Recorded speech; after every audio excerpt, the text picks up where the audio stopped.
masih memberikan dia observasi yang lain. Sampai akhirnya nanti ketika ditemukan bahwa dia punya passion ini, karena kadang anak-anak itu berubah mimpinya, berubah mimpinya. Ya, contoh, kadang hari ini mau jadi pilot, besok mau jadi guru, besoknya mau jadi arsitek, besoknya mau jadi pilot dan sebagainya, berubah-berubah. Nah, makanya kenapa anak itu perlu diberikan observasi dulu sampai kita akan melihat nilai tertinggi yang mana. Nah, semoga bermanfaat. Jadi sekarang, jadi gini, ada juga masalah lagi nih teman-teman. Masalahnya adalah, lah jadi gimana dengan ijazahnya dong kalau seperti itu? Soal ijazah ternyata gini teman-teman. Kadang ada sekolah, ya, kita masukkan aja di sekolah anak kita, berikan dia masukkan aja, lalu kita melobi kepala sekolah bahwa izinkan saya anak saya untuk ikutkan saja di ujian akhir saja, setiap tesnya saja. Nanti akan dibuktikan. Karena gini teman-teman, homeschooling itu bukan berarti dia tidak belajar tentang matematika. Bukan berarti tidak. Justru belajar juga ya Fakih ya? Ya. Belajar menghitung, terus juga belajar tentang apa lagi Fakih? Tentang apa lagi Fakih yang biasa dipelajari?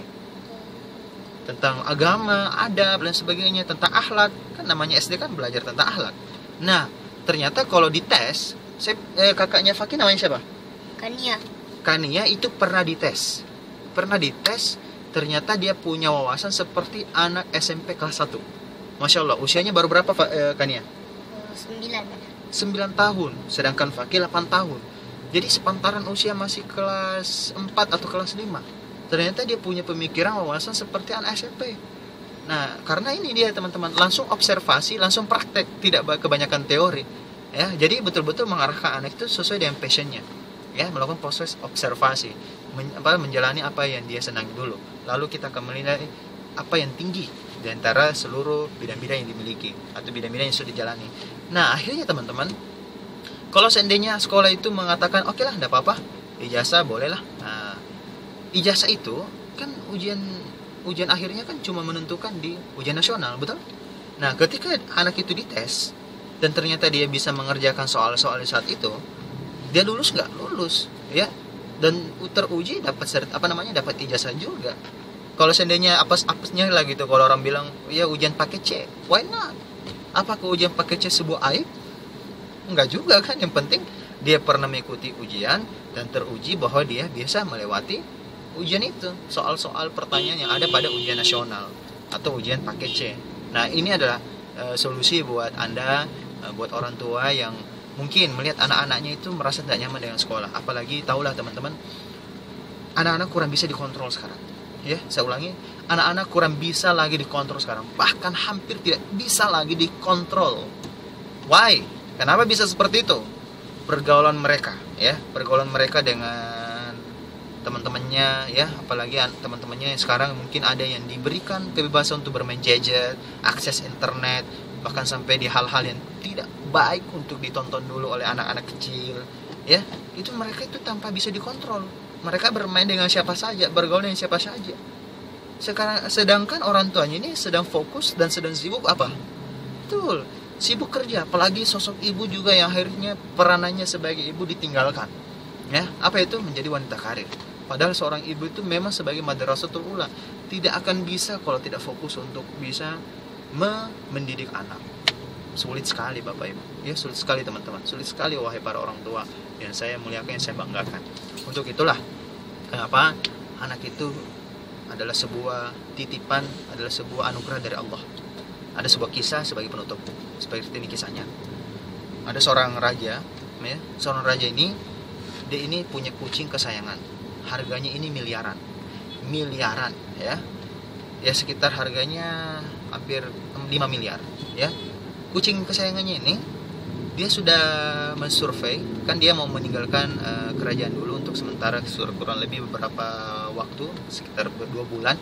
Dia mencari orang-orang terpercaya. Ternyata dia menitipkan itu kepada Anda. Ya, bayangkan itu dia titipkan kepada Anda. Ya, raja ini menitipkan kucing ini kepada Anda. Dan raja ini adalah raja yang dihormati, raja yang penuh dengan amanah yang luar biasa. Dia memberikan amanah itu kepada Anda. Pertanyaan saya adalah, bagaimana cara Anda menyikapi ketika Anda diberikan amanah itu? Bagaimana cara Anda merawat kucing kesayangan dari sang raja? Apakah Anda main-main? Enggak juga kan? Pasti wah, Anda akan betul-betul menjaganya. Ketika ada yang mengganggu, oh jangan. Ada yang mengganggu, jangan, ini kucing kesayangan raja nih, tidak boleh nih, miliaran harganya nih. Anda pasti akan betul-betul melakukan perawatan super, ya. Anda akan hanya fokus itu, karena Anda tahu bahwa ada rezeki di situ. Ada rezeki, ya, raja loh yang berikan itu. Ya, artinya raja juga akan bertanggung jawab untuk mungkin mengganti jasa Anda, ya kan? Nah, artinya ya Anda tidak perlu khawatir soal rezeki dari sang anak, ya, rezeki dari sang kucing, anak kucing itu. Nah, sekarang pertanyaan saya adalah, bayangkan saja, raja itu adalah Tuhan. Bayangkan saja bahwa sosok Tuhan memberikan Anda anugerah bukan kucing, tetapi anak. Dan saya tanya, berapa harga dari anak kita?